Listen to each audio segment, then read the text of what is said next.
Bom, ontem eu tive mais um encontro do meu clube do livro e o livro foi esse, Pensando em Sistemas. Para quem não sabe, eu tenho um clube do livro de finanças, mas eu acredito muito que finanças é muito mais comportamental, é muito mais você colocar em sistemas, né? Até por isso eu coloquei esse livro, do que a gente saber o que é um CDB, o que é um LCA, porque pelo nível de informação que a gente tem hoje, basicamente qualquer dúvida desse nível, a gente pode ir no ChatGPT, a gente pode ir no Claude, a gente pode ir no Gemini. Então, a ideia desse Clube do Livro, que é o ano inteiro, né? Começou lá em janeiro e vai terminar em dezembro, é justamente a gente conseguir correlacionar vários temas com o nosso dinheiro. Então, contando um pouquinho desse livro aqui, eu não tinha lido ele, então eu também li junto com todo mundo que estava lá no meu clube do livro. E eu já tinha pesquisado sobre ele. Então a Donella, ela é formada no MIT e é muito engraçado, porque ontem uma das participantes falou, nossa, ela falou de tanta coisa que eu fiquei pensando o que que ela realmente trabalha. Porque ficou parecendo em algum momento que ela trabalha numa startup e que outra ela trabalha como engenheira, construindo sistemas, mas não, ela é uma cientista ambiental. Então, ao longo do livro, ela foi explicando vários sistemas. E isso é uma coisa, gente, muito engraçada, porque na minha cabeça tudo funciona assim. Eu sou uma pessoa muito prática, então eu acho, tipo, eu olho para uma coisa e eu consigo enxergar o que que é input, o que que é output, como melhorar esse sistema. E eu acho que essa é uma das grandes sacadas de como para mim é fácil, de alguma maneira, lidar com o meu dinheiro. Porque eu penso, cara, se eu quero esse patrimônio aqui, e o patrimônio nada mais é o que ela chama de estoque, né, dentro do livro, que é a diferença entre entrada e saída. O que sobra é o que vai se perpetuando.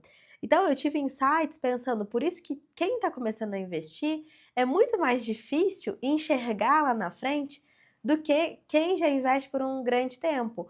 Porque os juros compostos no início, ele não é tão animador. Inclusive, ela cita isso no meio do livro, o que ela chama de atraso, de delay, né? Quando você faz um ajuste, por exemplo, na sua dieta, vai demorar alguns dias para que essa dieta comece a fazer efeito nos seus quilos ou na sua eficiência corporal. E esse gap, gente, ele é tenebroso, né? Porque a gente fica, esse negócio que eu fiz aqui não tá adiantando. O contrário também é verdadeiro. Às vezes você deixa de fazer uma coisa e isso só vai se refletir dali um tempo. Outro ponto que eu achei que é super importante, inclusive esse é um ponto, né? A gente fala bem, falamos mal do livro também. Para quem não é uma pessoa prática, é um livro muito bom. Mas para eu, por exemplo, e para uma outra menina do Clube do Livro, que é a Thaís, já somos super práticas. Então, de alguma maneira, eu achei o livro um pouquinho meio paradoxal, assim. Ela explica muito, é muito descritivo. Mas, por isso que o meu capítulo favorito é o sétimo capítulo, o último, né? Que ela chama aqui de Vivendo em um Mundo de Sistemas. Que é basicamente assim, que a gente vive e tudo é, de alguma maneira, um sistema, às vezes pequeno, às vezes grande. E que se a gente tentar controlar tudo, a gente vai ficar louca. E que a gente precisa entender que certas coisas não são controláveis e o que a gente precisa fazer, e aí eu adorei como ela trouxe isso, que é dance com sistemas. Tem alguns momentos que você não vai conseguir controlar, mas você precisa lidar bem com essas mudanças, com essas frustrações. E ela dá aqui 12 dicas, né, que ela vai falando aqui é, sobre essa dança do sistema, que é, o primeiro, pegue o ritmo do sistema, né, para você entender, exponha seus medos, seus modelos mentais à luz do dia, porque às vezes a gente cria na nossa cabeça regras quando a gente está no quarto ali e tudo faz sentido, mas aí quando você traz para a vida real, nessa luz do dia, fica um pouco mais diferente. Honre, respeite e distribua informações. E aí aqui, tem vários, né? Não vou ler todos. Mas o que eu mais gostei foi do prestar atenção no que é importante e não só o que é quantificável. E aí, gente, abrindo meu coração, né? É, isso é a coisa que eu mais trabalho na terapia. A ideia de que muitas coisas na vida são controláveis. Tem algumas que não são.